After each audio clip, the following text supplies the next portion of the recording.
Saya tahu bahwa susah menang. Oke. Tapi karena saya ketua partai, ada harkat partai. Sebenarnya saya ingin tetap sama-sama SBY. Tapi SBY memilih lain. Oke.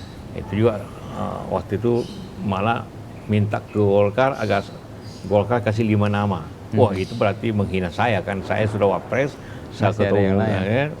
Akhirnya timbul harga diri Golkar. Ya mesti partai terbesar ini mesti ada calonnya dong. Meskipun tahu bahwa itu sulit. Bahwa itu sulit. Tapi karena harga diri, dignity Iya. tadi. Iya.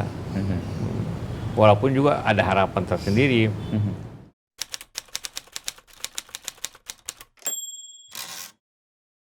Tapi yang paling kerasa kemarin Pak Kala kan cukup intens ya untuk mewujudkan perdamaian di beberapa wilayah ya. Mungkin beberapa mungkin nggak bisa disebut, tapi kemarin Pak Kala datang ke Afghanistan, membantu. Saya ke Doha, ketemu Taliban.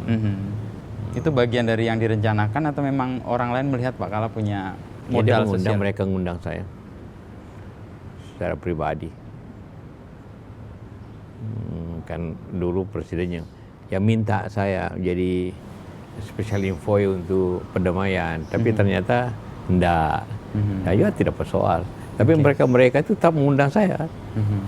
Meskipun nggak ada embel-embel special Tidak ada. info itu ya. Mungkin lihat Pak track record Pak Kala Iya, juga ya. secara pribadi. Yang paling kerasa di Aceh Pak ya. Aceh, Poso. Ya, Poso. Dari proses perdamaian-perdamaian yang Pak Kala hadir, terlibat, dan kemudian mempertemukan 2 atau 3 pihak yang bertentangan itu, apa biasanya Pak yang menemukan mereka mau duduk bersama? Kita Menyelesaikan pelajari persoalan. dulu pertama backgroundnya. Kedua tujuannya sama. Ingin damai, tapi ingin ada tujuannya dicapai. Oke. Walaupun tidak semua. Di situ pertemuannya.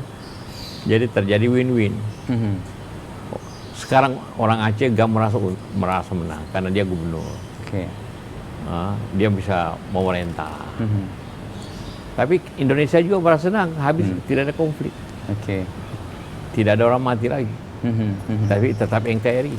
Ya. Jadi semua merasa menang. Itu pun dilakukan secara demokratis. Itu sekarang yang kita lagi bahas dengan Afghanistan. Bagaimana win-win itu? Sekarang mereka merasa Taliban ingin keras begini. Tidak bisa saya bilang begitu. Mesti Dua-duanya atau beberapa pihak itu punya. Oke. Sampai membuat mereka duduk bersama, membahas tujuan bersama, lalu mereka mau menerima, itu apa syaratnya Pak? Ya pertama harus ada trust. Trust, itu penting ya. Kedua mereka harus tahu bahwa kita ini betul fair dan independen. Fair dan independen, oke. Kedua mempelajari backgroundnya, kemudian mencari solusi tujuan masing-masing. Itu kita pertemukan tujuan itu. Dinegosiasikan. Negosiasi tahap demi tahap. Soal resolusi konflik itu Pak Kala belajar dari pengalaman atau ada teori khusus? Pengalaman aja. Pengalaman. Sehingga dan banyak kadang-kadang bertentangan dengan buku. Saya bilang ya loh, buku kan pengalaman orang, ini pengalaman saya, bisa nanti saya tulis buku juga. Oke. Yang bisa merevisi atau memperbaiki buku yang udah ada. Contohnya hampir semua di dunia kalau mau damai di ceasefire. Ceasefire, oke. Saya di Aceh tidak mau. Tidak ada ceasefire.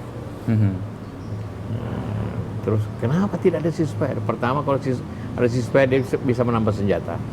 Oke. Kedua dia akan menambah wibawa karena dia bisa ke desa-desa kecamatan di kota-kota menenteng senjata.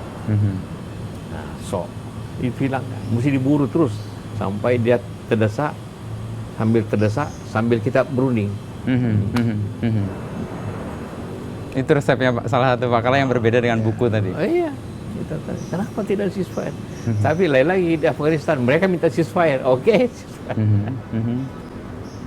Tapi yang paling berat kan sebenarnya menumbuhkan trust di awal itu Pak. Iya. Tapi itu punya akibat, resiko.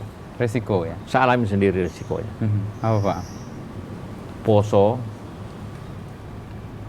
semuanya Poso banyak orang anggap itu persoalan agama, enggak, persoalan politik. Politik gitu. Apa politik yang Pak ngelihat? Jadi ini masalah demokrasi.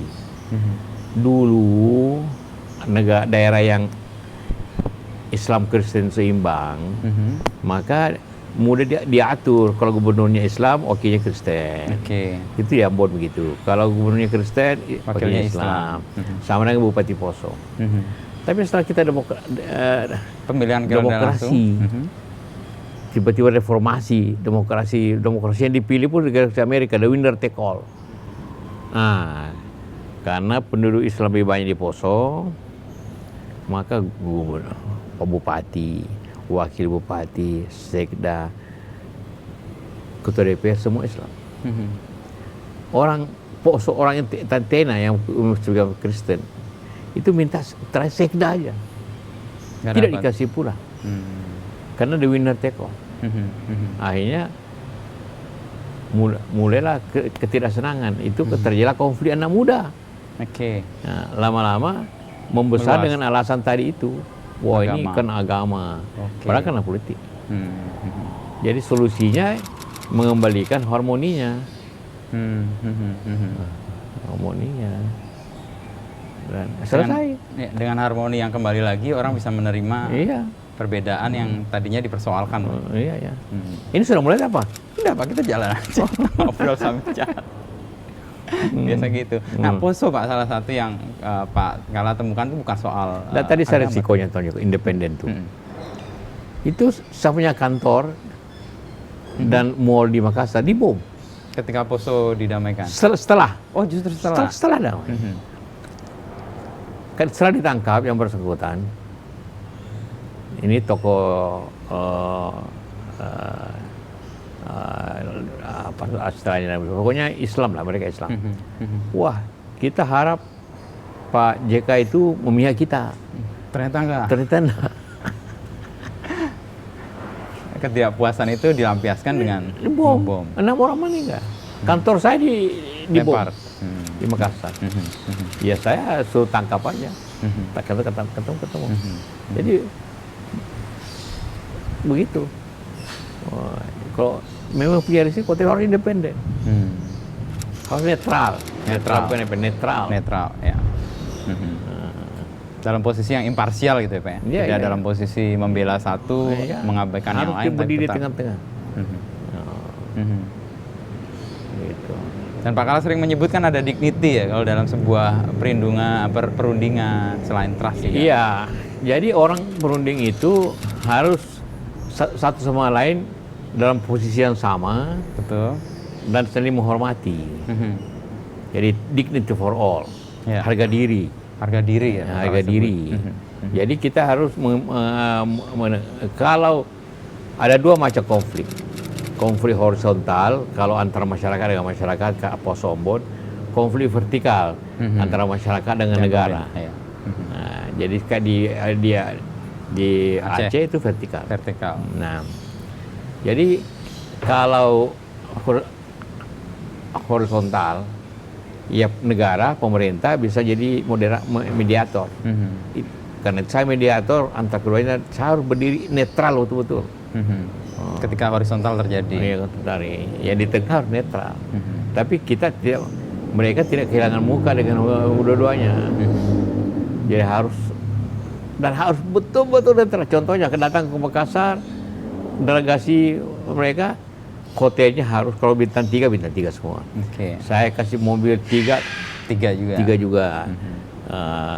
Semuanya begitu. Atau makan di sini. Walaupun tidak ketemu mereka, tapi harus diperlakukan sama. Dan itu ada ukuran yang membuat orang rasa bahwa mereka dapat perlakuan yang sama. Dihormati, harga diri. Ya sama dengan di Aceh. Harga dirinya di mana? Di senjata. Jadi bilang kalau senjata, bilang banyak yang minta agar senjatanya diserahkan ke pemerintah ya. Kalau itu bilang ya kita menyerah. Nah, apa solusinya kita buat? Senjata itu dipotong oleh mereka sendiri, tapi diawasi oleh pengamat asing. Yuk potong, disaksikan. setengah diambil, bagian satunya dikumpul oleh TNI. Kumpul aja supaya jangan nanti mereka bikin senjata lagi ulang dari situ. Jadi akhirnya semua terhormat, dia tidak merasa menyerah, tidak merasa dilucuti, tidak. Tapi bagi kita tujuannya sama, senjata tidak ada. Ya, apakah diserahkan atau dipotong, yang penting dignity mereka tetap dimiliki. Ya, di situ letaknya. Ketemu hal-hal unik untuk setiap persoalan itu gimana caranya Pak Jika? Iya, karena beda kota atau beda wilayah kan beda banget tuh. Iya, jadi sambil jalan mencari solusi juga dengan teman-teman, ada Hamid, ada Dr. Farid, betul, ya. Dan juga sambil jalan begitu menolak menyerahkan senjata, kalau begitu apa yang lainnya? Oh iya, lainnya yang penting senjata tidak berfungsi lagi, potong aja. Sambil gitu aja, sambil jalan. Artinya stick pada tujuan, meskipun caranya bisa macam-macam. Iya. Yang penting tujuannya tercapai dan semua orang merasa punya dignity tadi, Mbak. Iya. Aceh. Kalau dalam posisi yang sekarang lagi digarap di Afghanistan, dalam posisi tahap apa, Pak? Ya, ini juga mencari format. Karena ada 2 tahap. Ceasefire dulu. Kemudian perundingan, di mana mereka tujuannya sama. Kemudian power sharing. Power sharing di pemerintahan. Di pemerintahan. Itu mirip kayak Poso berarti ya? Iya. Power sharing. Poso di Aceh juga. Oke, power sharing dengan undang-undang pemerintah Aceh. Itu power sharing. Apa kewenangan pusat, apa kewenangan daerah kita formulasikan. Bagi kita tidak soal selama NKRI dijaga. Jadi di Afgan itu di situ ada 3 pihak sebenarnya, Taliban, pemerintah, dan Amerika punya pasukan di situ. Amerika dengan koalisi Amerika lah, NATO. Nah, jadi yang harus dicapai pulang tentara asing. Taliban itu kompromi untuk mencapai tujuannya, tapi dengan kompromistis. Nah, ini lagi dicarikan solusi. Kita sarankan ya ceasefire dulu, kemudian masing-masing apa diingini dalam power sharing itu, dan apa yang posisi-posisi yang dapat dibagi. Kemudian dilaksanakan pemilu. Ini sekarang masih belum diterima sebagiannya. Belum diterima sebagiannya. Meskipun tujuan utamanya sudah mereka sepakati. Ya, karena dia berunding sudah, berarti tujuannya sebenarnya damai. Ya. Tinggal apa kecil-kecil untuk pembagian teknisnya ya. Teknisnya. Gitu. Baik, Pak JK kan tadi menyebut soal kompromi, lalu soal harmoni. Dalam politik itu kompromi itu menurut Pak JK gimana? Oke atau orang harus punya? Oh iya, itu kan kalau dalam politik itu kompromi itu seninya, bagaimana berkompromi, bagaimana mencapai hasil dengan kompromi. Itu saya bilang the art of politics gitu. Bagaimana mencapai kompromistisnya, bagaimana mencapai itu. Kalau sistem demokrasi yang terbuka kayak Amerika, ya harmoninya dengan voting. Ya. Kita memang juga pada ujungnya voting, tapi sebenarnya harus melalui proses negosiasi. Kalau memang deadlock, memang ya terpaksa voting. Tapi voting adalah pilihan terakhir sebenarnya. Pilihan terakhir. Musyawarah mufakat itu sebenarnya kompromi dalam arti prinsip di Pancasila itu, Pak ya. Kompromi itu biasanya menghadirkan yang Pak Kala tadi sebut harmoni ya.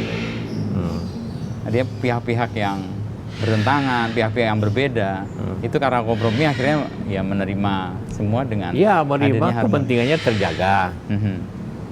Seperti soalnya di Afghanistan, bagaimana pemerintah itu tetap bisa menjalankan pemerintahannya, agama dasarnya negaranya Islam, walaupun pihak Taliban ingin lebih detail lagi contohnya. Islamnya seperti apa gitu ya. Nah ini yang menjadi butuh waktu lah. Kalau Aceh dulu 6 bulan. Saya prediksi kita bisa ngatur perundingan di Aceh, Afghanistan itu setahun. Kalau kritik dari banyak orang di dalam negeri terkait Pak Kala kemana, ke sana dan berhubungan dengan Taliban, lalu efek ke sini, Pak Kala pasti udahlah bagian dari resiko ya. Oh tidak. Justru saya melaksanakan Undang-Undang Dasar 45. Menjalankan itu Pak, Ya. konstitusi. Bunyi Undang-Undang Dasar 45, negara dibentuk, pemerintah dibentuk untuk mencerdaskan bangsa, untuk meningkatkan kesejahteraan rakyat, ikut dalam ketertiban dunia. Betul. Dengan cara perdamaian abadi. Ya. Jadi saya melaksanakan Undang-Undang Dasar 45. Tugas konstitusi apa? Itu emang ngerti, kita tidak pernah baca undang-undang. Saya kritik bahwa Taliban kan orang punya persepsi macam-macam Pak, dan di Indonesia kan dipersepsikan sebagai sesuatu yang berbahaya. Kita tidak bisa bicara dengan persepsi, kita bicara kenyataan. Bahwa kenyataannya dua pihak ini mau berdamai, saling membunuh, saling konflik, saling perang, banyak rakyat Afghanistan menjadi korban. Itu kan namanya ketertiban dunia. Perdamaian abadi. Kenyataannya Taliban itu ada, bahwa dia punya jalan pikiran berbeda. Ya itu urusan mereka, bukan kita. Tapi kita harus mengenal mereka. Tidak ada, Anda tidak bisa damaikan suatu negara, satu suku, satu orang tanpa mengenal dua belah pihak. Jadi saya undang Taliban ke sini, makan di rumah ini. Bahwa di Amerika menganggap itu teroris, ya terserah pandangan Amerika. Bagi dia menganggap dirinya pejuang. Jangan kita ikuti hanya pandangan Amerika saja. Atau pandangan NATO. Justru Amerika itu menduduki negara Afghanistan. Sama dengan Rusia menduduki Uni Soviet dulu menduduki Afghanistan. Dan risiko itu sudah dikenali Pak Kala sejak awal ya, bahwa dia akan dipersepsikan seperti ini, dianggap punya afiliasi. Ya sama dengan waktu Aceh ya. Semua banyak orang, wah itu program. Wah itu masa orang berontak kita kasih angin. Ya bukan begitu. Itu bagian dari menerima posisi dia, eksistensi dia, lalu kemudian didudukan untuk didamaikan gitu. Iya. Nah, menarik nih soal perdamaian dan kemudian beberapa yang terwujud. Iya. Tapi menghadapi resiko-resiko itu Pak Kala gimana? Ya semua ada resikonya. Kita jalan di jalan aja resikonya bisa ketabrak. Apalagi melakukan hal yang jalan-jalan sekarang resikonya kan dapat COVID. Semua ada resiko. Ini resiko kita hitung. Tapi saya risikonya ringan, tidak berat. Saya kunjungi mereka. Kita kalau sekarang risikonya tentu ada juga risiko biaya. Menjamu mereka ya. Menjamu mereka saya itu saya pribadi semua kan. Bagian dari panggilan Pak Kala kayaknya setelah tidak lagi aktif di pemerintahan. Kalau soal power sharing tadi Pak Kala kan menyebut Poso itu bukan masalah agama sebenarnya, tapi konflik politik yang tidak dikenali sejak awal. Dan ketika Pak Kala, saya akrab dengan Pak Kala kan 2003-2004 ketika mau maju ke Pilpres. Dan waktu Pak Kala datang ke Menko Polkam waktu itu kan sebelahan tuh gedungnya Pak. Nah, saya ingat sekali Pak Kala menyebut Indonesia itu butuh harmoni. Jawa, luar Jawa, tentara, non-tentara, dan itu terwujud sebenarnya di pemilu itu bahwa kekuatan-kekuatan yang ada emang harus bersatu. Itu bagian yang juga dihayati Pak Kala untuk mengelola banyak hal. Kita butuh melaksanakan kebinekaan kita menjadi bersatu. Kan dasar negeri ini kan harmoni itu. Dengan Bhinneka Tunggal Ika kan itu sebenarnya harmoni. Walaupun berbeda-beda tapi satu tujuan, satu upaya. Ya itu berarti harmoni. Ikatan untuk membuat mereka kita yakini hidup di satu tujuan apa Pak? Apanya? Kan orang berbeda-beda nih. Dan kita beri ruang kita yakin bahwa dia satu tujuan dengan kita lalu kita kasih tempat. Tujuannya orang kesejahteraan dirinya, ingin peningkatan. Itu juga harus digerakkan oleh negara, oleh pemerintah. Ya, nah dengan memberikan upaya kebebasan orang bekerja, orang berpendidikan, orang yang mempunyai kesempatan hidup bersama-sama. Itu kan suatu kesempatan kita untuk melaksanakan harmoni itu. Di Indonesia sebenarnya itu secara baik dilaksanakan. Contohnya sederhana saja. Ya, Pak. Ada nggak negara di dunia ini yang semua agama yang diakui, ada 5 agama, semua ada hari rayanya. Ya. Walaupun dia punya jumlahnya nggak terlalu besar, maka di bawah 1%. Buddha umpamanya itu di bawah 1%. Tapi tetap tak ada hari rayanya. Hindu begitu. Ada hari raya Nyepi, dia punya. Cina begitu, ada Imleknya. Tidak ada di dunia. Saya bilang sama orang Amerika, di sini penduduk Islam kan kurang lebih 2%. Nggak ada hari raya. Ada Idul Fitri nggak? Nggak ada. Padahal di Indonesia di bawah 1% pun ada. Ada hari rayanya. Jadi kita menghormati perbedaan itu dalam suatu keharmoni. Gitu. Itu yang kayaknya menjadi eksistensi Pak Kala juga dekat dengan semua ya. Yang dari yang paling kiri sampai yang paling kanan itu kan kayaknya dengan Pak Kala tuh kayak nggak ada batas atau nggak ada hambatan untuk datang gitu. Itu gimana tuh Pak? Itu modal sosial atau Pak Kala menganggap itu sebagai efek aja dari Pak Kala melakukan sesuatu? Saya kira efek. Sekaligus modal sosial. Artinya kalau ada yang dibantu saya bantu, diperhatikan. Di samping itu juga secara sosial kita berteman, tidak membedakan. Seperti itu. Jadi apapun sukunya, bangsanya, agamanya, saya kena baik semua. Iya.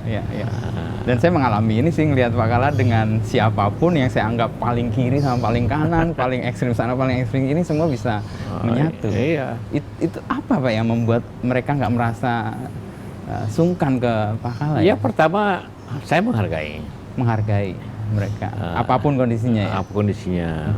Kemudian juga ya saling membantu, apa yang perlu saya bantu atau saya minta bantuan. Oke. Bukan hanya itu, pecah partai. Bagi saya tidak ada partai yang zaman dulu waktu saya pertama di wakil presiden kan PDP oposisi atau siapa. Tapi kalau ada persoalan yang pertama saya undang mereka. Dia merasa dihargai.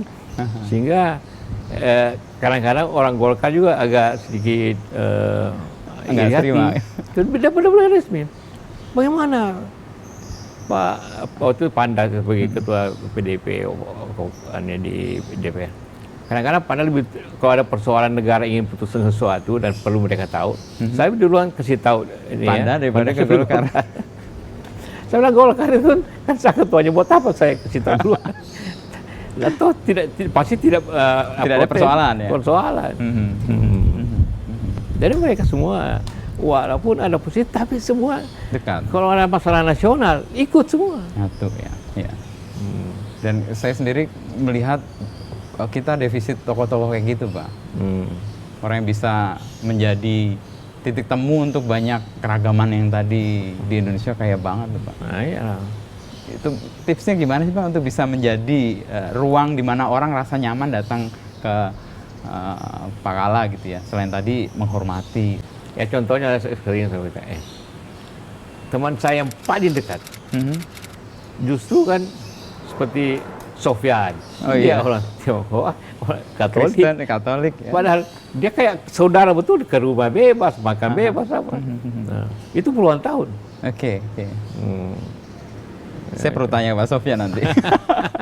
Kenapa dia begitu nyaman dengan Pak Kala ya, dengan posisi yang mungkin secara apapun berbeda sama sekali ya? Ya. Atau karena kepengusahaannya dekatnya? Kita tidak ada urusan usaha, sama sekali tidak ada. Oke. Walaupun anak saya berteman, tapi tidak ada satupun bisnis yang kita kelola bersama. Tidak ada urusan bisnis. Hanya kepentingan nasional. Oke. Dia punya kepentingan nasional, saya kepentingan nasional, kita bersatulah kepentingan nasional Bersama itu. Bagaimana bekerja seperti itu. Nah, tinggal dibagi tugas saja, lobby sini, kasih tahu teman-teman itu. Gitu. Ya, sama juga dengan partai itu, bagaimana saya menjelaskan mereka kepentingan nasionalnya. Bahwa posisi yang beda-beda karena lihat ada kepentingan nasional. Iya, kita bersatu di situ. Dan tapi dibutuhkan penjelasan yang baik. Sama waktu kalau Anda ingat zaman dulu kita menaikkan harga 126%, tinggi sekali kan? Iya. Nggak ada demo, nggak ada apa. Partai-partai pun terima. Saya undang dulu, saya jelaskan akibatnya kalau tidak naik. Ini negara bisa masalah. Argumentasinya ini dan begini. Setuju. Dia sebagai kepentingan nasional. Terakhir saya undang semua wartawan senior, pemimpin redaksi, saya jelaskan di sini kan, ini akan terjadi besok. Maka kita ambil kebijakan ini. Kebijakannya begini, alasannya begini, ini. Semua, ya kalau Anda bikin berita sesuai dengan kepentingan nasionalnya. Dengan kepentingan nasionalnya, semua terima. Akhirnya itulah kenaikan yang tertinggi tanpa demo. Iya. Memang waktu itu saya kasih momennya 1 hari sebelum puasa. Iya, ada momentumnya pas itu Pak. Sengaja dibuat itu. Dihitung timingnya. Tapi intinya di DPR aman, di mana-mana aman. Beda sekarang, sedikit saja lu bikin berteriak. Berarti ada lack of argumentation dong Pak? Antara lain. Jadi logika, argumentasi logis atas keputusan. Tapi yang benar-benar kita tidak ambil keuntungan dari segala macam itu. Terus clear. Ini kita setahun nih Pak dalam situasi kayak begini. Saya ingat tahun lalu persis tanggal 5 ini. Kita main di sini, kita ngomong soal kemungkinan COVID dan sebagainya. Dan ini sekarang setahun berjalan, Pak Kala melihat sebagai ketua PMI pastilah dan sebagai salah satu tokoh bangsa yang melihat ini gimana Pak? Hari ini sudah lebih 1 juta. Dan menurut perhitungan saya, kalau begini terus trennya artinya setiap hari 13.000, kemarin 14.000, katakanlah rata-rata 12.000, maka akhir April akan 2 juta. Setelah itu dalam 2 bulan akan juta yang ketiga. Dibutuhkan 10 bulan untuk 1 tahun 1 juta, tapi dibutuhkan hanya 3 bulan untuk juta yang kedua. Terkecuali apabila dengan kondisi tidak ada suatu upaya yang mempunyai impact besar. Jadi kita sangat tergantung kepada bagaimana cepatnya vaksinasi. Karena upaya yang lain sudah rakyat itu sudah jenuh. Disuruh jangan jaga jarak sudah sulit. Karena jenuh sudah. Itu bukannya terjadi di sini, di luar negeri juga melakukan hal fatik itu ya Pak, dalam situasi yang jenuh ya. Jenuh. Saya jadi ingat apa yang dikatakan Pak Kala waktu 2009, lebih cepat lebih baik. Ini vaksin juga dalam posisi itu. 2009 lebih cepat. Iya. Ingat waktu kira-kira Maret April saya katakan ini harus cepat lockdown. Kan semua pada mengkritik, wah ini Pak JK ingin menyulitkan ekonomi, menyulitkan orang. Sekarang akibatnya apa? Kalau waktu itu justru lockdown itu penting pada awalnya. Kalau sudah meluas sudah sulit. Karena sudah klaster keluarga. Jadi memang dilematis.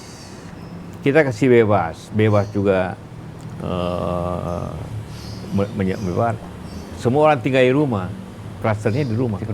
Penyebaran dari di rumah. Ya, di rumah. Kalau satu yang kena rumah tangga penghuninya 10 orang, 10 ini sekarang. Karena tinggal di rumah. Jadi memang dilema yang kedua. Jadi ada kesalahannya berpikir bahwa nanti besar baru di lockdown. Enggak, waktu kecil di lockdown. Begitu ada awalnya. Itu karena itu waktu itu April itu ini harus di lockdown, harus dibatasi gerakan pada saat ini, pakai masker lah semua kalian. Belum ada kan pengumuman pakai masker. Belum. Mana waktu itu hanya dikatakan yang boleh pakai masker yang sakit aja, yang tidak sakit. Justru saya katakan di sini kan, enggak, justru yang tidak sakit harus pakai masker. Kalau yang sakit ya ke rumah sakit. Yang tidak sakit, kebutuhan maskernya penting. Tapi ini semua udah berjalan nih Pak, dan kita pada posisi 1 juta. ya nanti ini berkejar-kejaran. Sekarang 1 juta, tanggal 26 yang lalu. Pertengahan April akan 2 juta. Apabila tanpa upaya yang keras. Maka upaya untuk vaksinasi betul-betul harus bisa dicapai 1 juta per hari. Vaksinasi. Kalau tidak dicapai 1 juta per hari, 1 juta per hari itu pun itu 1,5 tahun akan selesai.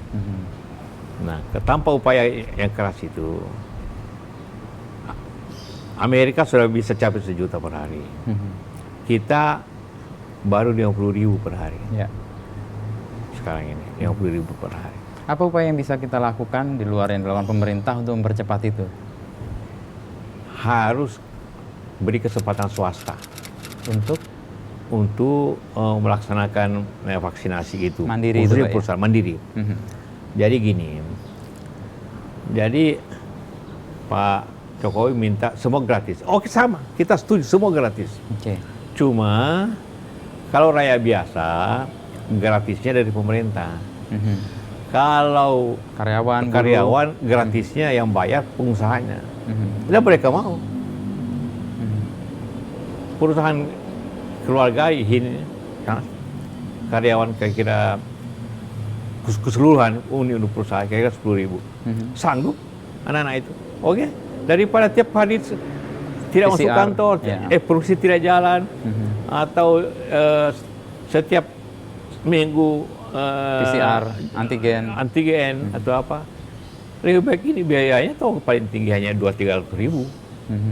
Kesehatan terjaga, produktivitas mengikuti. Jadi sama dengan swab. Awal-awalnya sampai kira-kira April, Mei, pemerintah semua yang pegang. Itu hasilnya satu minggu berkeluar. Setelah diberi kesempatan juga rumah sakit pemerintah dan swasta. Dan juga klinik-klinik swasta melakukan itu, langsung dalam 8 jam sudah bisa ketahuan. Target WHO-nya bisa rendah juga. Bisa dibuat 1 juta. Dulu sampai 2-3 juta kan awalnya. Jadi kalau mau cepat hanya caranya satu, libatkan semua pihak. Tapi kan faktor ketersediaan vaksinnya juga soal. Ya kalau kita mengikuti informasi pemerintah, kan pemerintah sudah kontrak dengan beberapa produsen. Udah. Yang sekarang ini kan permintaan begitu besar, sehingga Eropa pun tertahan menutup diri untuk permintaan luar. Nah, Amerika mau batasi ekspor. Dan ini bisnis besar kan. Jangan lupa, ini tahannya imunnya cuma setahun. Jadi tiap tahun kita harus disuntik. Diulang lagi. Tiap tahun.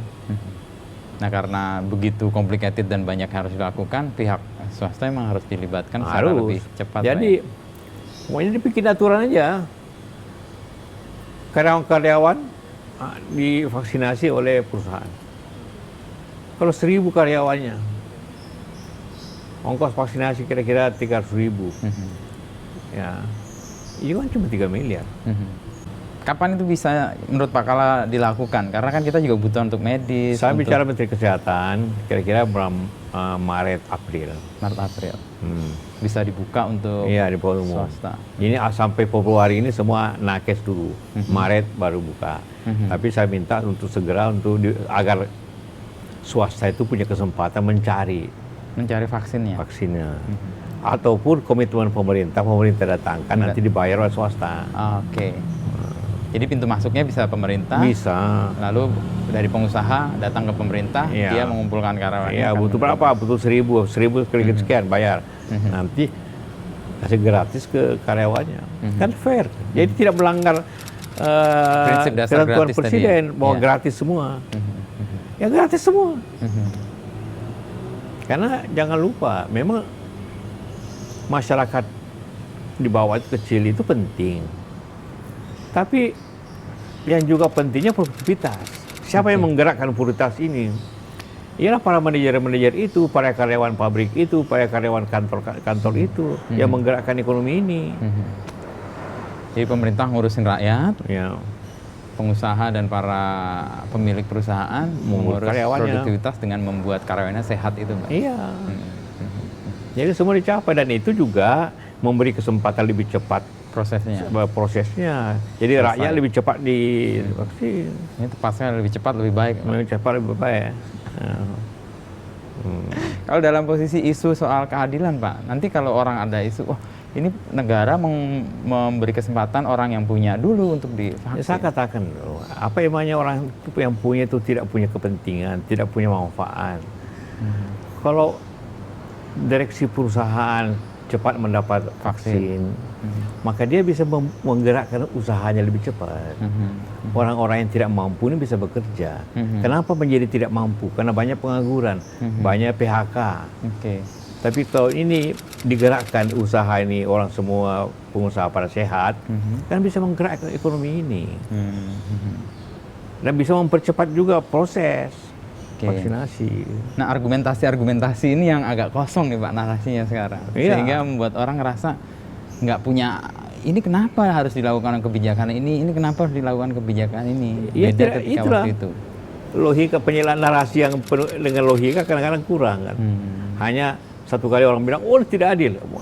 Padahal tidak adil itu apa? Apanya yang tidak adil? Apa yang perlu, yang paling urgent dewasa ini? Iyalah daya beli. Daya beli bahasanya dari apa? Dari orang bekerja. Orang bekerja asalnya apa? Kesehatannya. Ekonomi berjalan, perusahaan berjalan, perusahaan berproduksi kembali, sehingga orang bekerja ada daya beli lagi. Nah, jadi jangan menganggap itu orang yang berada itu sepertinya musuh. Dialah yang menggerakkan ekonomi ini. Nah, orang yang hadir di depan untuk menjelaskan itu yang kosong ya Pak. Iya. Memberikan argumentasi atas keputusan itu. Ya, mudah-mudahan interview ini menjadi penjelasan ke masyarakat juga. Oke. Yang lain nih Pak, saya banyak terinspirasi dengan Pak Yusuf Kalla waktu jadi wakil presiden di periode pertama karena sering intens ya. Yang saya selalu ingat itu dulu Pak Yusuf Kalla kalau pidato tuh nggak pernah pakai teks. Padahal sangat argumentatif tuh, sangat menguatkan dan meyakinkan orang yang mendengar dibanding sambutan yang 5 menit pertama itu nothing, itu isinya basa-basi yang nggak perlu. Saya bilang itu kadang-kadang pidato eselon 2 atau eselon 3 yang dibacakan menteri. Karena yang bikin pidato itu kan sekjen suruh lagi direktur bikin, anak buahnya yang bikin. Yang bikin itu tidak pernah itu, jarang sekjen atau diri yang bikin itu. Biasanya eselon 2, eselon 3 yang bikin tuh. Dan biasanya mereka copy paste aja pidato sebelumnya. Dan kesadaran itu Pak Kalla kemudian potong kan, jadi kebiasaan yang kalau kita dengar Pak Kalla pidato tuh seger tuh, pasti ada sesuatu yang baru nih. Ya sejak dulu saya tidak bisa pidato tertulis. Karena?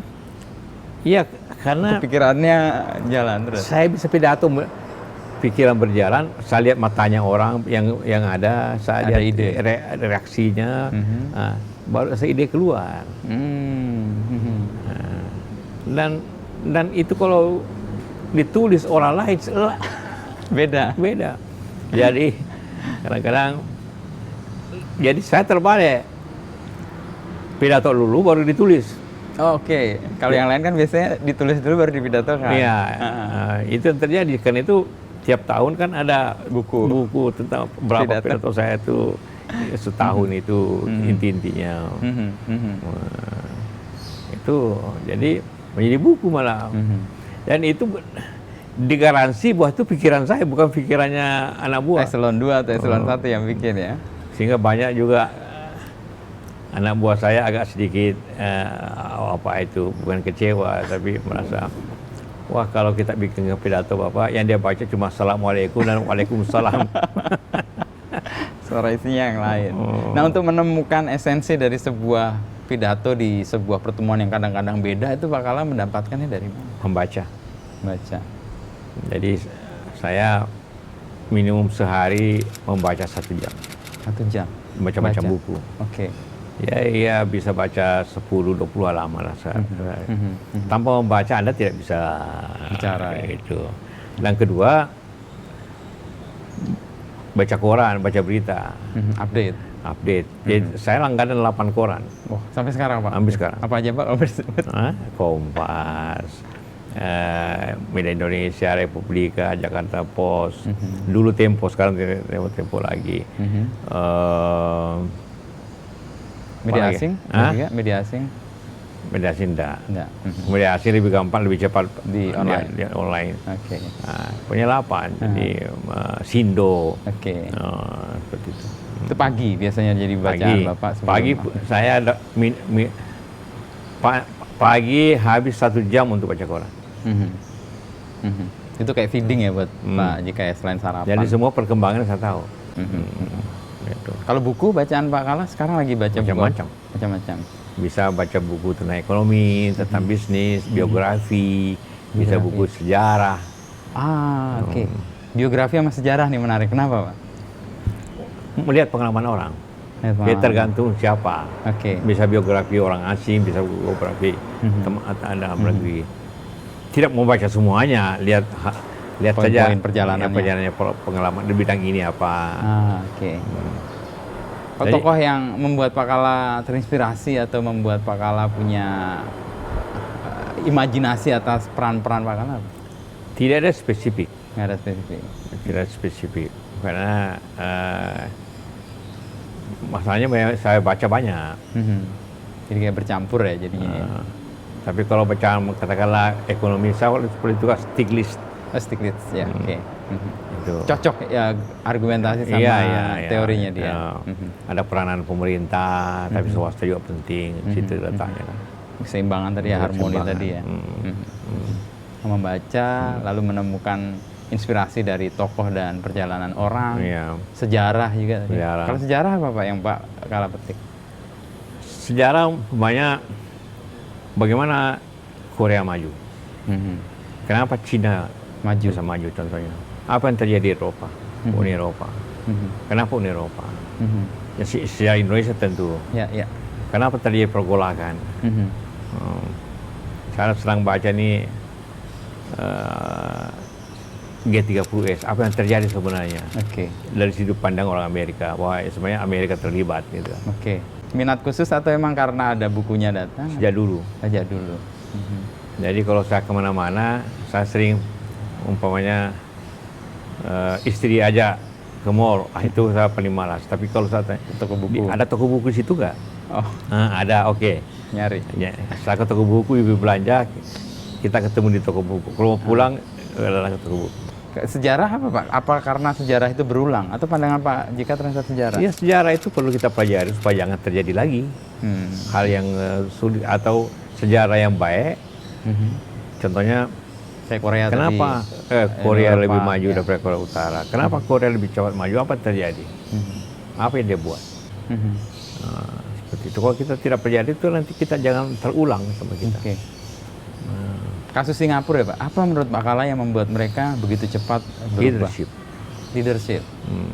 Leadership macam apa yang menurut Pak Kala? Ya dia tegas dan konsekuen. Lee Kuan Yew. Sampai sekarang terbawa. Ya terbawa. Soal disiplinnya, negaranya dibuat sedemikian rupa. Walaupun saya kasih Kompas yang kasih ribut. Tadi waktu Lee Kuan Yew datang, dia ketemu saya. Dia sudah bukan Perdana Menteri lagi datang. Saya diskusi, dia kadang-kadang debat lebih 1,5 jam. Dia membuat saran tentang Indonesia, tidak salah itu. Begini nih. Jangan ini, saya lebih tahu daripada Anda, saya bilang. Begini ini mestinya. Keluar. Dia bilang, ditanya wartawan, mangkali Anda yang nulis kali. Bagaimana pendapatnya? Wah, dia bilang, sayang Pak Yusuf Kala hanya wakil presiden. Jadi headline di Kompas itu. Ingat. Wah, itu Jadi heboh seluruhnya kan. heboh sudah. Sayang Pak Yusuf kalah wakil presiden. Dulu yang kasih heboh itu Buya yang bikin The Real Presiden. Ya, waktu itu. Jadi dua bersamaan tuh. Waktu itu. Jadi suasana jadi agak tegang. panas. Panas. Tapi ada hal yang menarik juga sih soal tadi pidato, lalu soal bagaimana Pak Kala punya kesegaran untuk membuat argumentasi dalam sebuah kesempatan itu dan membuat orang. Yang ketiga adalah uniqueness-nya Pak Kala nih. Pak Kala tuh kalau saya melihat kayak orang yang susah diatur dan hadir dengan dirinya sendiri. Saya waktu itu Pak Muhammad Yunus yang datang ke istana. Iya. Itu juga foto, ada foto yang di Kompas kan. Iya. Nah, yang untung saya. Jadi betul. Waktu itu tema soal kemiskinan kita bicara Iya. Pak, saya masih ingat. Jadi Presiden Pak SBY mengundang namanya Presidential Lecture. Iya, presidential lecture saya ingat. Dia undang Yunus, Muhammad Yunus. Grameen Bank yang dapat Grameen Nobel Bank. perdamaian. Dia punya undangannya itu dari Seknek, pakaian jas lengkap, ya. Saya mau pergi, terus ajudan datang, Pak, minta maaf, Bapak Presiden pakai jas. Waktu itu saya pakai baju Kemeja. polos saja kan seperti biasa. Kemeja dengan lengan biasa panjang. dikeluarkan. Lengan panjang. Biar aja saya pakai begini. Tapi Presiden Pak, ya biar aja Presiden pakai jas.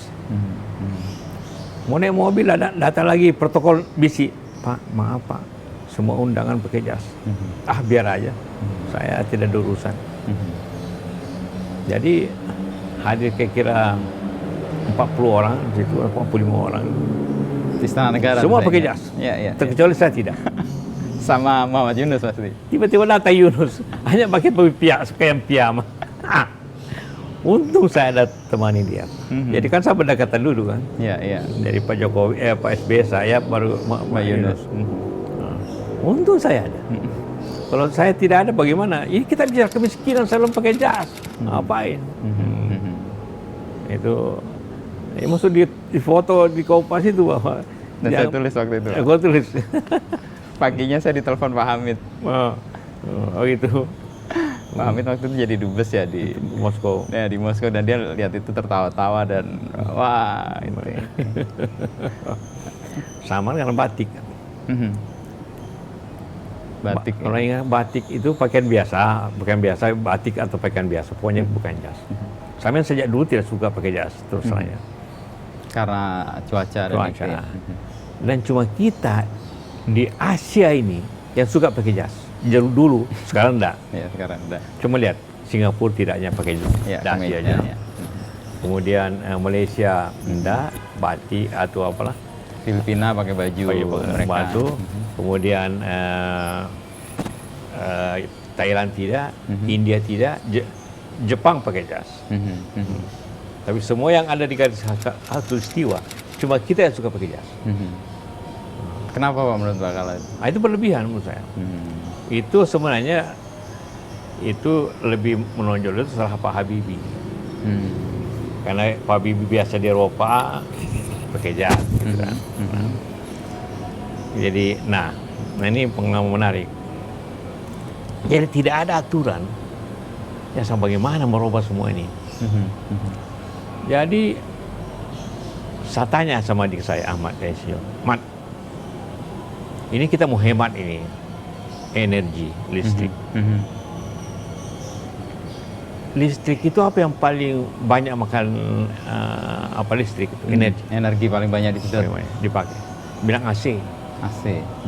Kalau siang kan lampu tidak menyala. Ya. Ya AC menyala. Oh, bagaimana agar AC itu bisa hemat? Iya, jangan kasih full. Kasih 25 aja temperaturnya. Nah, betul sekali saya bikin edaran. Saya minta bikin edaran. Semua kantor pemerintah harus maksimum 25 derajat. Ya, saya masih ingat itu. Masih ingat kan? Apa yang terjadi? Dua hal yang terjadi. Orang hemat listrik. Kedua, orang tidak bisa pakai jas. Iya, karena nggak nyaman sama sekali. Nggak nyaman, panas, kepanasan. Iya. Maka orang Polwiwatek. Itulah perubahan yang tanpa aturan. Hanya efek daripada temperatur AC itu diturunkan, maka langsung tidak ada pakai jas. Tapi saya punya masalah kemudian. Besoknya setelah saya umumkan itu kawin anaknya Pak SBY, Agus ini. Agus ya. Oleh Pak SBY saya diminta jadi saksi. Oke. Nah, saya sudah dengar bisik-bisikan. Saya dikasih tahu Uceng Yadi, Pak, ini wartawan mau rame datang, mau lihat bapak pakai apa? Bajunya. Jam 2 siang lagi nikahnya. Kalau saya pakai jas, saya melanggar aturan sendiri. Betul. Jadi saya putuskan pakai batik. Ibu enggak pakai jas, enggak pakai batik. Tapi saya telepon dulu Pak SBY. Pak, minta maaf karena sesuai dengan persetujuan kita soal aturan. Itu pakai baju ringan aja. Nah, jadi saya jadi saksi ini pakai batik, tidak pakai jas. Oh ya, enggak apa-apa. Jadi dari si fotonya di ruangan saksi itu cuma saya yang pakai batik, ya. Yang penting wartawan pun di luar, saya ketawa aja. Beda sendiri juga. Saya konsekuen dengan apa yang diputuskan untuk diterapkan itu. Iya. Nah, itulah yang penting untuk menjaga pemerintahan. Kita pemimpinnya harus konsekuen, memelihara konsistensi dan memelihara apa yang kita bicarakan kita lakukan. Ya, soal yang lain Pak, soal bagaimana Pak Yusuf Kalla ini kan dulu aktif banget ya di gerakan mahasiswa di awal-awal. Kalau saya lihat biografinya Pak Yusuf Kalla kan sejak tahun 65, 66 bahkan itu kan di Sulawesi, lalu kemudian masuk ke politik di DPRD di Makassar gitu ya Pak, di Sulawesi Selatan, lalu kemudian ke Jakarta, dan di Jakarta juga nggak berhenti, lalu di nasional menjadi wakil presiden bahkan 2 periode. Kalau melihat tahapan itu, Pak Kalla sendiri melihat itu terencana atau bagian dari ya tadi kemudian Pak Kalla dekat dengan semua orang, bisa diterima semua kehidupan saya itu tidak ada yang melonjak, itu teratur tahapannya. Tanpa saya atur, tapi teratur tanpa diatur. Nah, itu gimana itu? Contohnya waktu mahasiswa, saya dulu mulai masuk pengurus senat sebagai ketua seksi. Ketua seksi. Okay. 1 tahun kemudian menjadi sekretaris senat. Terakhir saya ketua senat. Ketua senat. Begitu juga ketua dewan mahasiswa. Teratur. Kemudian saya bisnis. Begitu saya selesaikan saya bisnis. Bapak saya pertama kali jadi manajer. Manajer bapak saya manajer. Manajer penjualan. Setelah bapak saya sudah mau berhenti, saya jadi direktur. Bapak saya berhenti total, dia hanya urus sosial saja. Saya jadi dirut perusahaan. Dirut, ya. Setelah dirut jadi komisaris. Bertahap terus saya, Pak. Dalam politik juga begitu. Saya pertama anggota DPRD. Ya. Kemudian anggota MPR. Utusan daerah waktu itu ya? Utusan daerah. Kemudian menjadi menteri. Dari menteri jadi Menko. Jadi Menko jadi Wapres. Presiden gagal. Jadi tahapannya semua kan. Iya. Jadi artinya kalau saya bicara sesuatu saya tahu karena saya alami. Ada di proses itu semua, Pak? Iya, proses itu semua. Waktu saya Menko, saya tahu bagaimana jadi Menko itu, karena saya pada menteri. Waktu Wapres, saya tahu. Karena pernah jadi Menko. Nah, itu ada pola yang terstruktur di pikiran atau? Tidak, jalan mengalir aja gitu. Tidak ada saya pada pikirkan. Tapi ada keteraturan yang membimbing di situ ya? Iya. Ya, setelah kejadian itu saya sendiri ngontrol diri saya, saya belum sanggup jadi ini, atau saya sanggup jadi Menko karena saya pernah jadi menteri. Jadi ada mengukur juga Pak ya? Mengukur. Saya bisa jadi Wapres, saya sudah tahu sistem pemerintahan. Kalau yang dulu menjadi Capres itu 2009? 2009, Capres, iya sebenarnya itu hanya karena saya tahu bahwa susah menang. Tapi karena saya ketua partai, ada harkat partai. Sebenarnya saya ingin tetap sama-sama SBY. Tapi SBY memilih lain. Oke. Itu juga waktu itu malah minta ke Golkar agar Golkar kasih 5 nama. Wah, itu berarti menghina saya kan. Saya sudah wapres, saya Masih ada ketua yang umum, lain. kan. Akhirnya timbul harga diri Golkar. Ya mesti partai terbesar ini mesti ada calonnya dong. Meskipun tahu bahwa itu sulit. Bahwa itu sulit. Tapi karena harga diri, dignity Iya. tadi. Iya. Walaupun juga ada harapan tersendiri. Kalau tidak mencapai 50%, maka mesti kan siapa nomor 2, kebagian nomor 2 kan. Kita ada perjanjian dengan Ibu Mega, siapapun kalah kita saling bantu. Kalau putaran kedua. Putaran kedua. Tapi nggak terwujud itu waktu Ya, itu. gitu. Emang sulit ya. Tapi kemudian Pak Kala Ketua PMI juga waktu itu Pak ya. Ketua PMI. Lalu kemudian di 2014 muncul lagi tuh Pak. Itu ceritanya gimana Pak? Saya jadi wapres 2 kali, saya tidak pernah meminta. Saya tidak pernah menonjolkan diri, saya dua-duanya diminta. Waktu 2004 SBY yang datang minta. Kontak ya. Tapi ada backgroundnya, pada waktu dia turun kita saling berpelukan bahwa saling membantu. Kalau dia punya kesempatan saya bantu, kalau saya punya kesempatan dia bantu saya. Oke. Jadi sekarang dia punya kesempatan saya bantu. Waktu Jokowi yang keras itu Ibu Mega. Untuk Dia minta. tidak mau take, dia minta sama saya. Dia tidak mau kalau bukan saya wakil. Bu Mega bilang. Jadi Bu Mega itu saya selalu hormat karena 2 kali saya diangkat jadi Menko. Yang dan kedua dijadikan wakil. wakil presiden. Ya, tapi walaupun saya tidak pernah minta, saya tidak pernah ketemu Bu Mega. Tiba-tiba keluar nama itu dan diminta Iya, untuk saya dikasih tahu, Ibu Mega ini berkeras, Anda jadi wapres. Ya terserah lah. Argumentasinya dapat nggak Pak? Kenapa? Ya bahwa kalau saya bisa menang, saya punya pengalaman. Jadi kombinasi antara orang yang tidak punya pengalaman, baru dengan sudah yang berpengalaman. Dan Yunus senior. Ya. Harmoni pikirannya antara itu ya. Harmoni antara itu antara Yunus senior, orang yang tidak pengalaman dengan orang pengalaman.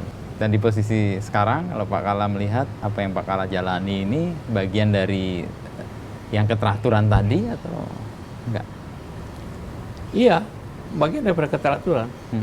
Jadi kalau menjalankan konstitusi kan, kalau tadi Pak Kala menyebut soal perdamaian dunia dan ketertiban umum. Perdamaian juga begini, teratur juga kan. Ya. Poso kan konflik kabupaten. Oh iya benar. Poso. Maluku konflik provinsi.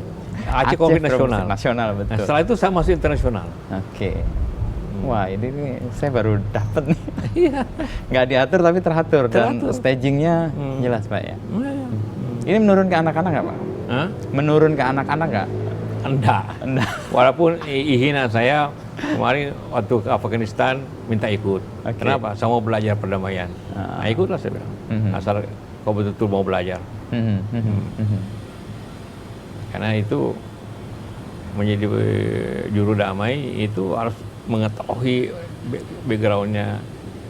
Yang paling sulit saya apa? Membaca konstitusinya Afghanistan. Kita harus tahu konstitusinya. Kesulitan di pemahamannya atau Iya, pendalaman? memahaminya bagaimana ya. Logik dibaliknya, Logik, argumentasinya. Waktu Aceh saya baca seluruh Aceh. Saya juga pernah ngurus Kalimantan Selatan kan, tapi karena itu terbuka. Iya, iya. Kita pelajari. Dan banyak itu kemudian tercermin ke Ihin untuk bisa belajar juga. Ya, dia mau berusaha belajar. Oke. Kalau untuk keluarga, Pak Kala kan sering menyebut, dulu saya ingat life balance ya, hidup secara imbang lah, pekerjaan dengan keluarga. Iya. Lalu dulu kan Pak Kala nyebut jangan bawa pekerjaan ke rumah, itu salah satu. Tapi sekarang situasinya kan orang bekerja di rumah nih. Itu gimana Pak? Saya tidak bekerja kan. Ya, tapi saya tetap ke kantor. Jadi sejak dulu ya, sejak di Makassar, saya tidak pernah bawa satu tas pun ke rumah, terkecuali kalau saya keluar kota. Jadi orang di kantor saya, kalau saya Bawa tinggal tas, Keluar kota nih. Kemana nih? Oh jadi tanda malah ya? Tanda malah. Karena biasanya nggak pernah bawa Tak pernah dari rumah, tangan kosong. Begitu saya selesaikan semua soal di kantor. Tidak di rumah. Urusan pekerjaan saya tidak pernah libatkan istri saya. Kadang-kadang saya pun merasa juga kadang-kadang dia marah. Kenapa nggak tanya? Kenapa nggak ini? Contohnya kadang-kadang pembicaraan di pemerintahan, saya tidak pernah kasih tahu istri saya. Kadang-kadang marah, dia taunya dari soal lain. Wah, begini kan ternyata. Iya. Nah itu pilihan Pak Kala ya untuk melakukan itu. Apa dasarnya Pak? Supaya apa? Supaya saya jangan ribut di rumah. Supaya saya enak tidur, jangan nanti lagi mau diskusi lagi soal pemerintahan, atau jangan, atau soal dagang, tidak pernah. Jadi ada pembagian Ada yang pembagiannya. clear, Oh, ya? ibu urus rumah, mau apa, mau cat up rumah, mau bagaimana anak-anak Kebun, didik mau anak. kemana, mau bunga apa, saya tidak ada urusan. Tapi kalau kantor ya urusan saya. Oke. Kalau Pak Kala mendidik anak-anak? Ya, seperti biasa tentu selalu orang ingin agar seperti dia. Oke. Nah, jadi karena saya juga sekolahan, anak-anak saya harus sekolah dulu, tapi dia memilih di mana sekolah dia sendiri. Pak Kala memberi kebebasan Mereka bahasa. sampai usia SMA atau ketika Setelah kuliah? SMA. Setelah SMA. Kalau SMA ya Masih tentu diarahkan. masih bisa diatur. Tapi setelah Kau sekolah itu di sini, kau sekolah di sini. Tapi kalau sudah lewat SMA dia sendiri pilih mau masuk fakultas apa, gitu aja. beban jadi anaknya Pak Kala berat dong. Kan paling nggak harus minimal seperti Pak Kala. Anak saya kebetulan kan 4 perempuan, dia 1 laki. Iya. Ya, Ini dia- yang paling berat nih kayak beban. Tapi mereka tidak pernah mau pakai nama saya. Persis ya. Tidak pernah mau mencapai sesuatu dengan langsung saya anaknya. Pak Enggak. Yusuf Kala gitu. Kan, ya. Mereka enggak. Dan itu pasti mengembirakan buat Pak Kala. Karena mereka kan mandiri artinya kan. Iya. Punya dunianya sendiri. Iya. Ada kekhawatiran nggak Pak anak-anak nanti wah nggak seperti saya, nggak punya capaian seperti saya? Iya, Atau Pak, tentu ya, juga ada upaya, ada tentu. Tapi dari 5 anak saya, ya ikut perusahaan 3 orang, 2 orang ikut perusahaan, 3 kan suami ikut suaminya ya. suaminya. Nah yang terakhir soal PMI nih Pak. Ini Pak Kala kan 2 periode juga di PMI. Tantangan paling besar yang Pak Kala lihat untuk mengelola Indonesia dalam kacamata PMI ini apa? Pertama, negeri kita banyak bencana. Persis Pak. Nah, harus juga dalam bencana macam-macam. Negara kita kepulauan, artinya logistiknya Susah, sulit. ya. Nah, lebih berat daripada bisa lebih berat. Tapi tantangannya lebih Ya. Nah, tapi ini kita atasi seperti donor darah juga seluruh Indonesia. Kita harus bertanggung jawab. Sekarang karena semua orang tinggal di rumah, orang kerja di rumah, tidak ada susah. lagi pasokan. acara donor darah rame-rame. Tidak ada lagi. Jadi terpaksa kita minta tentara, polisi untuk membantu. Nah sekarang lagi yang rame plasma convalescent. Kita kampanye agar yang Bisa pernah jadi kena gerakan. itu dapat mendonorkan. Tapi usaha sosial itu menarik, walaupun PMI itu harus netral. Netral betul-betulan. Kalau ada konflik dia dua-duanya. Dan perangkat untuk mewujudkan itu memadai Pak PMI. Hah? Oh iya, pengurus bagus, organisasi karena sudah tradisi begitu. Dan beda dengan organisasi lain. Kalau organisasi lain pengurusnya bisa ratusan. Kalau kita batasin dengan dalam anggaran dasar. Contohnya pengurus pusat tidak boleh lebih dari 21. Oke. Pengurus provinsi tidak boleh lebih 17. Tingkat 2 hanya boleh 15. Ya. Jadi efektif. Oke. Efektivitas itu yang membuat gerak juga lebih mudah ya Pak ya, Udah. untuk datang kemana-mana. Nah, kental di politik ini ada isu politik yang seru dan Pak Kala amati nggak di Indonesia? Ya seru sekarang soal Demokrat. Gimana menurut Pak Kala? Kan juga di partai juga mengalami kayak gitu juga. Ya berarti itu dimulai ada masalah internal. Tapi masalah internal oleh beberapa pihak dibawa keluar. Oke. Minta bantuan lah kayaknya. Ya mestinya si masalah internal saya ke internal. Kalau terjadi kritikan ya tentu ada media Dewan Kehormatan apa bisa menyelesaikannya. Ya. Tapi tolong dia dibawa keluar, jadi beginilah. Tapi ya juga tentu yang orang pemerintah juga mesti menahan diri. untuk tidak mencampuri terlalu jauh Ya, ya. partai itu. Biar jadi masalah internal aja. Ya, sebagai masalah internal. Gitu. Kalau politik yang agak maju nih Pak, soal pilkada dan pilpres nih. Pilkada ini kan akan jadi persoalan baru nih. Iya. 2022 atau 2024. Sebenarnya sih prinsipnya dulu. Dapatkah dilaksanakan suatu pemilu yang semuanya digabung? Legislatif, tiga legislatif. Ya, DPRD, DPR, Tiga. DPR, DPD, DPP. 4. Kemudian pilkada, berapa pilkada? Ditambah presiden. Bisa nggak dilaksanakan ini secara bersamaan? Menurut saya tidak bisa. Nah, kalau tidak bisa berarti kan kacau. Ya. Kacau, atau seperti 5 tahun lalu, pemilu begitu beratnya, banyak petugas pemilu yang meninggal. Nah, kalau tidak bisa dicapai itu ya, menurut saya Dipecah. jangan pilkada 1 kali, pilkada sebaiknya 3 kali. Dulu kan pilkada tiap minggu ada di mana-mana. Dulu saya mengusulkan agar digabung-gabung. Ya, diringkaskan ya. Dilekatkan. Tapi jangan juga 1 kali. Kalau sekali nanti seluruh bupati, seluruh gubernur orang baru. Bagaimana kalau rapat? Semua orang baru. Tidak ada pengalaman. Mestinya diselang-selingi pemilihannya. Ada pemilu. Jadi kenapa menurut saya pilkada 2002 masih relevan apabila kita melihat jangan digabung semuanya. Karena soal kesanggupan tadi, Pak. Kesanggupan teknisnya, karena kita tidak main komputer. Kalau main komputer kayak di Amerika masih bisa. Tapi semua manual, karena tidak percaya pada komputer kan. Nah, bagaimana manualnya? Kalau legislatif itu partai berapa calonnya, itu dalam suatu tabel itu bisa 300 faktor. Oke. Tambah DPD.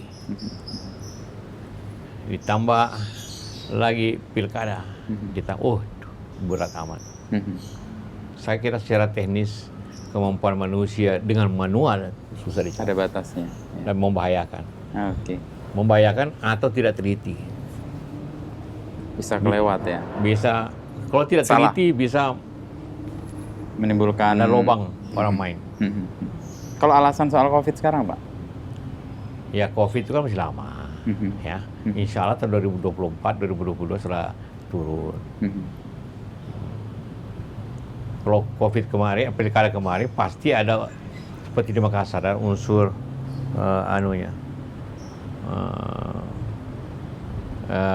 menjawabkan klasternya.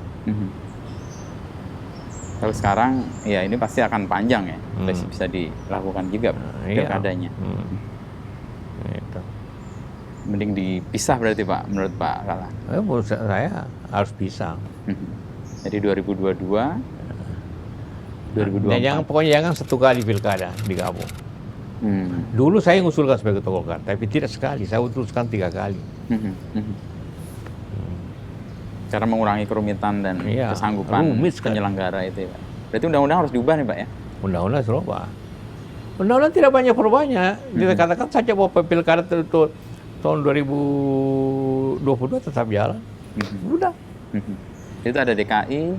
Banyak Ada, ya? Kalau tidak salah ada 12 berapa? Provinsi ya, kabupaten lebih banyak lagi. 270. Enggak khawatir Pak kalau ada keriuhan, kegaduhan soal polarisasi dan sebagainya? Pengalaman kita tidak lagi. Justru kegaduhannya pada waktu penghitungan. Jadi ini, saya kira inilah pemilu yang terberat di dunia. Amerika juga pada saat yang sama memilih wali kota, memilih sheriff, memilih senator. Tapi semua dengan computerized kan. Kita masih manual semua. Manual semua. Kayak perlu dibagi itu ya. Ini tulis ini. Ini komunikasi dengan Golkar lancar Pak selama ini masih? Lancar, Erlangga sering ketemu. Oke. Mereka minta awalnya dulu saya minta jadi ketua dewan penasihat, saya menolak, saya tidak mau, sudah cukup lah. Tapi meskipun enggak, tapi tetap punya. Oh iya, teman-teman Dan itu. pasti dimintai banyak pendapat untuk termasuk ya pilkada ini, karena Golkar kan dalam posisi kayaknya juga mau mengusulkan supaya dipisah itu Pak ya. Iya. Oke Pak Yusuf Kalla, banyak nih saya segar dapat Oh, iya. ketemu Pak Kalla setelah setahun Cukup ini. ketemu, lalu tahu bagaimana background atas sebuah persoalan yang tadi saya agak ajaib itu Pak, nggak teratur tapi nggak terencana tapi teratur. Teratur ya. Itu ada pengatur di luar kita mungkin Iya. ya itu mungkin kalau kita nyebut iman kali Pak ya. Nah, iya. Ada yang mengaturnya sebagai sebuah. Baik Pak Kalla. Oke. Terima kasih banyak. Sama-sama.